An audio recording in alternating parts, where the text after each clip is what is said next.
Hi, my name is Rick Sanchez. I'm with a company called Tractor Tip Equipment. What we have for sale here today is a CX470B series.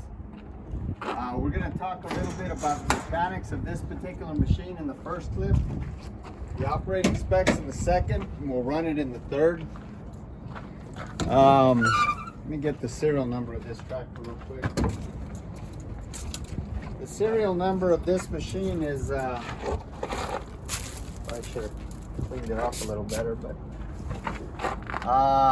it's a long serial number, DAC 470K5N, B like boy, S like Sam, A like Apple, S120. I'm going to leave that last digit blank. Again, we're going to talk about the mechanics of this machine in the first clip, the operating specs in the second. We'll run it in the third. If you buy this tractor from me or some of the others that I have for sale, we've got some skid steers, we've got some trenchers, some light towers, some big water tankers. We got a chip spreaders, a couple of loaders, some excavators. Anyway, point is, if you buy this tractor from me or any of the others that I have for sale, you're going to be dealing with Pro Provenci. He's my right-hand man. He's the guy running the camera right now. Price on a new machine like this these days is probably $550,000 to $600,000, depending on how you have it equipped. The hours on this machine are 4,780 hours. It might get a few hours on it here and there, but won't get a whole lot of hours, but that's what it's got on it right now. As far as manufacturers go, everybody knows Case. They're ubiquitous in the world of utility, construction, heavy construction, mining equipment.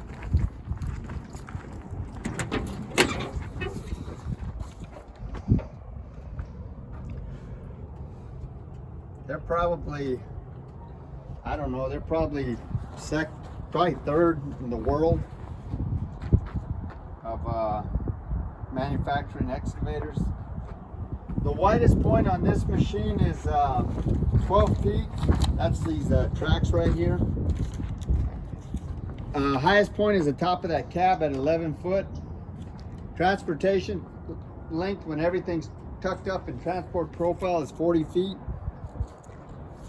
Comparable machines are like a Cat 352 or a Komatsu PC 450. As far as the history of this unit goes, this machine, like almost every machine we purchase, is an original owner Dallas, Texas machine. I say that because we're 300 miles south.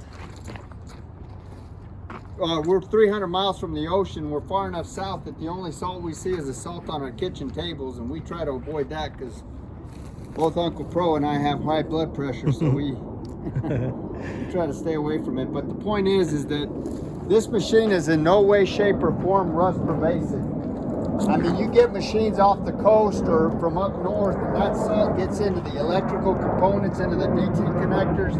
You can see where the paint's kind of rubbed off and where rainwater's gotten to it, but this machine is in no way, shape, or form rust pervasive.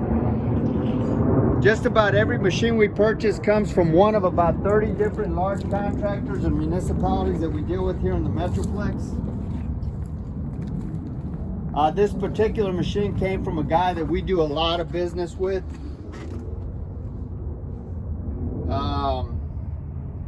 He's got a conscientious maintenance manager and a maintenance program that rivals some of the best I've seen. We've been happy with all the machines that we purchased from these guys, and it should be said that before we purchase any machine, I sent a couple of mechanics to go out and inspect it. If they say everything's okay, then I send Pro Provenci to go out and inspect it. There's my measuring tape. I was looking for that earlier. And if Pro says everything's okay, then I personally go out and I inspect it before I write a check. That's if the money's right. So as far as options go, you can see here it's got a quick couple disconnect. We'll show you how that works here in a minute.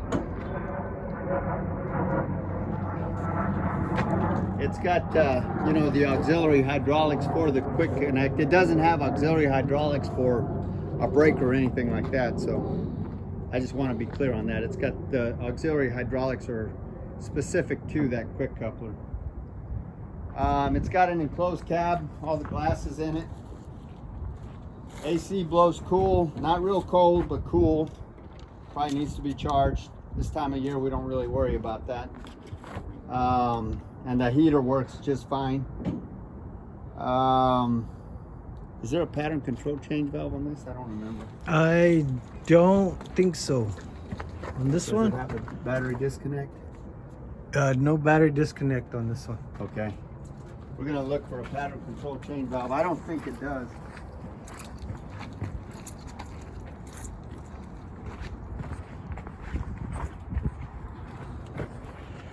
I don't think it. Okay, so when we were looking for the pattern control change valve, we actually accidentally hit the camera off. So we're gonna pick up where we left off and keep talking about the machine. So as far as, we'll talk about the engine later.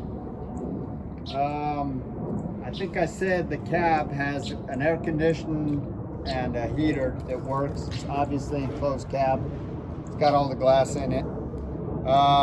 This machine is mechanically sound. There's no leaks on it. Absolutely everything works. Top speed on it's a 2-speed quote unquote transmission. It's actually a hydraulic motor, but quote unquote transmission. That top speed is 3.3 miles an hour. The undercarriage is about 85%. You can kind of show them the pins and the bushings, Bill. You'll be so kind. Up under here. Undercarriage is in really good shape on both sides.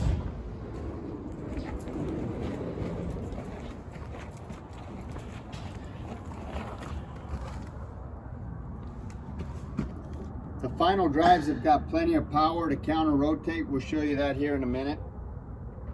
As far as things wrong, you can see that that door back there is a little bit dinged up. It's not too big of a deal. It doesn't affect the operation or the safety of the machine. Oh, it's missing a light right here. We could replace that light. If we get a chance, we'll replace it. It's got a light on this side. This light over here works just fine. Of course, it's in the wrong, facing the wrong direction. All of the hydraulics are strong on this machine. We'll show you here in a minute. We'll run it. There's no cracks or welds anywhere in the work equipment.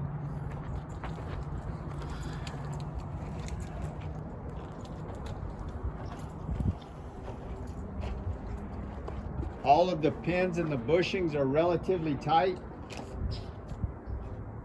That Rotec bearing or swing circle right there doesn't have any deflection or any kind of problem. As far as this bucket goes, this bucket is a 36-inch bucket. It's got a 38-inch bite. The height of this bucket is 6'4" to right here. The depth of the bucket is 6'6". That bucket's about a 1.8 yard bucket. You can put up to a 4.5 yard bucket on this, but I've seen people put 84-inch, like 6.5, 7 yard buckets on these size machines, and they can handle them. But at the end of the day, I mean, if you're doing anything more than 4.5 yards, you're probably fighting the bucket more than you're getting anything done. So I think about 4.5 yards is probably the maximum you want to do. The maximum dig depth on this machine is 28 feet. The maximum reach at ground level from the end of those tracks is 40 feet. The maximum dig height is 37 feet. The breakout force, standard breakout force on this machine is 55,000 pounds, and with a power boost, it's got an 8-second power boost button that'll get your breakout force up to 60,000 pounds. The lifting capacity of this machine, that's with the bucket and the coupler, is 52,000 pounds. The cool thing about this coupler right here is that it's 52,000 pounds. Let me clarify that. About 20 foot out, when this stick is perpendicular to the ground at ground level, if you go out or up, you start to lose your lifting capacity. But the good thing about this machine is that it's got a coupler on it, so you can drop that bucket right there. That bucket probably weighs 6,000-7,000 pounds, so you can maximize your lifting capacity with just a push of a button in the cap. Drop the bucket, you can get closer to the ground, and it just all the way around it helps your lifting capacity. These shoes, the shoe width here is 30 inches, 30-inch shoe width. And you got 17 foot of track on the ground. I think we got it licked this time. Oh, did I say about the teeth? The teeth are about 85%. I said the width. It's late in the day. We're ready to go home, so I might have been a little redundant, but we'll get it done. Pro, you got anything else you want to add? You got it covered, other than I didn't get this turned off this time. Okay, I think we got it this time. All right, so this engine is an I don't know if you can see that there. It's an AH6UZ. This is a 362 net horsepower engine. You can see you got a turbocharge on there. This has got a 172 gallon fuel tank, which will run you anywhere from 12 to as many as 18 hours depending on your operation. Kind of the view of the top of the machine.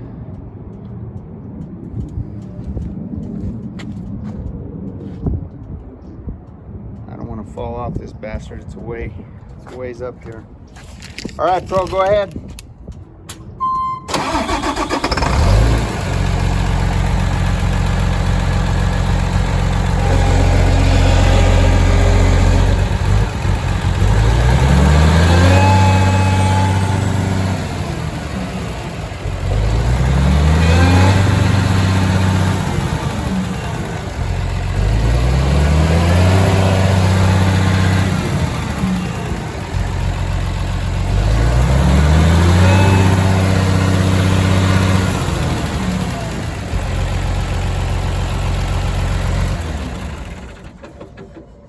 No smoke, good compression.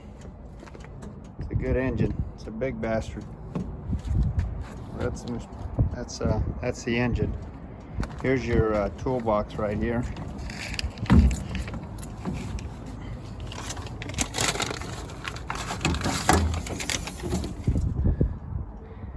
It's large enough for a small house.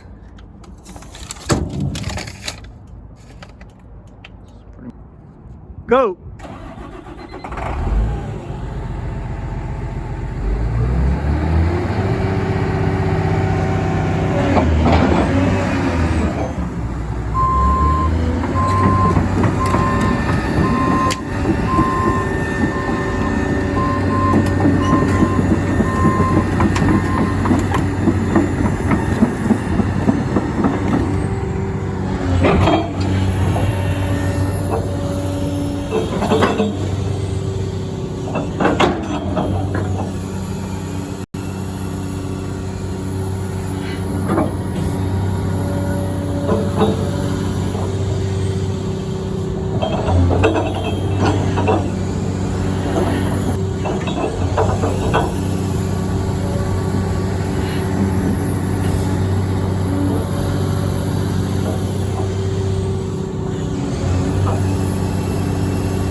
So this is the inside of the cab here.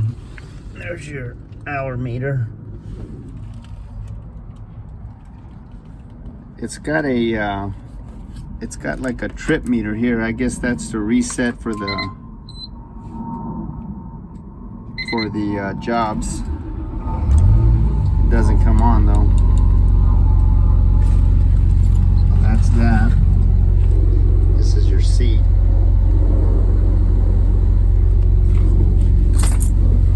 There's your air conditioner.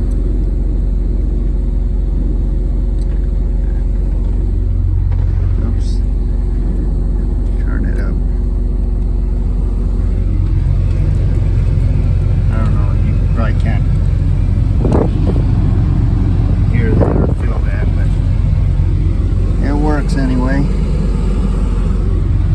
So that's pretty much the machine right there. There's your